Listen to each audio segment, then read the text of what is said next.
نحمده ونصلي على رسوله الكريم أما بعد أعوذ بالله من الشيطان الرجيم بسم الله الرحمن الرحيم اقرأ باسم ربك الذي خلق خلق الإنسان من علق اقرأ وربك الأكرم الذي علم بالقلم علم الإنسان ما لم يعلم. لائق صدر انجمن، مشفق اساتذہ کرام، معزز علماء کرام، معزز حکم صاحبان اور دور دراز سے تشریف لائے ہوئے مہمانان اعزام اور میری ماں اور بہنوں، آج کے اس سالانہ انجمن میں میری تقریر کا عنوان ہے علم کی فضیلت.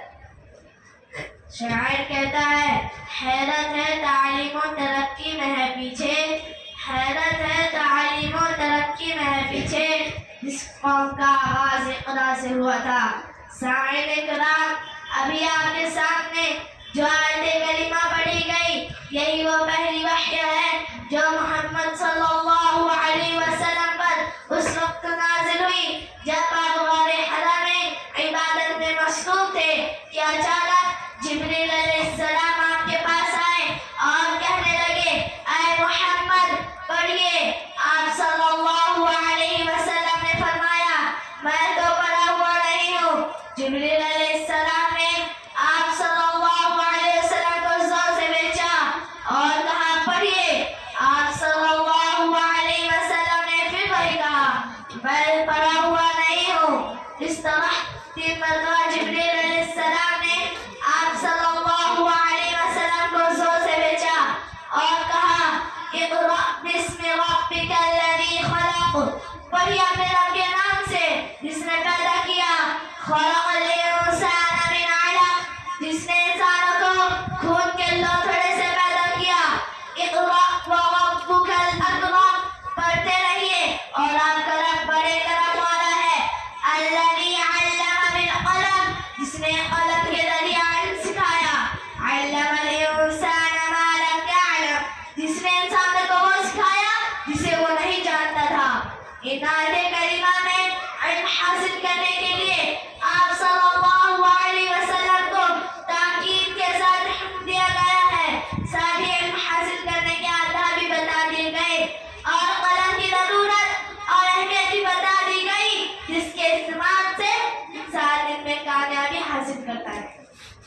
میرے اسلامی بھائیوں، علم حاصل کرنا انسان کے لیے کتنا ضروری ہے. اللہ تعالیٰ نے قرآن مجید میں بار بار علم اور علم کی اہمیت و فضیلت کا تذکرہ کیا ہے.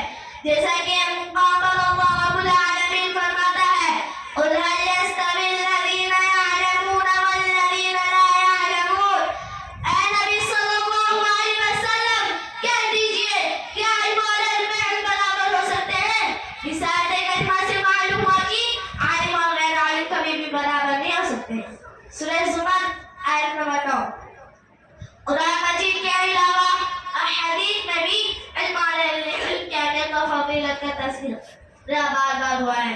جیسا کہ حضرت ابو درداء رضی اللہ عنہ کہتے ہیں کہ میں نے نبی صلی اللہ علیہ وسلم کو فرماتے ہوئے سنا، جو شخص ایسے راستے پر چلے جس میں وہ دین کا علم تلاش کرے تو اللہ تعالیٰ اسے جنت کے راستے پر لگا دیتا ہے اور فرشتے طالب علم کے لیے اس کے اس عمل سے خوش ہو کر اپنے پر بچھا دیتے ہیں. اور عالم کے لیے آسمان اور زمین کی مخلوق حتیٰ کہ مچھلیاں پانی میں مغفرت کی دعائیں کرتی ہیں. اور عالم کی فضیلت عابد پر ایسے ہی ہے جیسے چاند کو سارے ستاروں پر فضیلت حاصل ہے.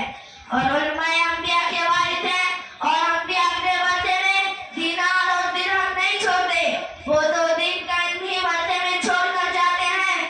بس جس نے وہ علم حاصل کیا اس نے شرف و فضل کا ایک بڑا حصہ حاصل کر لیا. صحیح ترمذی حدیث نمبر 2682. اس حدیث میں عالم کے عابد کا فضیلت اس لیے بتائی گئی ہے کہ عابد کی عبادت کا فائدہ صرف اس کی اپنی ذات تک محدود رہتا ہے، جبکہ عالم کے علم کا فیض دوسرے لوگوں تک بھی پہنچتا ہے.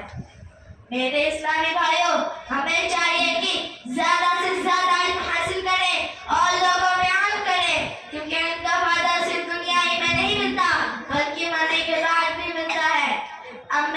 کے ساتھ اپنی تقریر کو ختم کروں گا۔ علم کہتا ہے کتابوں کا سمندر ہو جا، علم کہتا ہے کتابوں کا سمندر ہو جا، عقل نادا کا اشارہ ہے سمندر ہو جا۔ آخر میں اللہ تعالیٰ سے دعا ہے کہ ہم سب کو علم کی اہمیت و فضیلت جاننے اور علم حاصل کرنے اور اس پر عمل کرنے کی توفیق عطا فرمائے، آمین۔ وآخر دعوانا الحمد للہ رب العالمین، والسلام علیکم ورحمۃ اللہ وبرکاتہ۔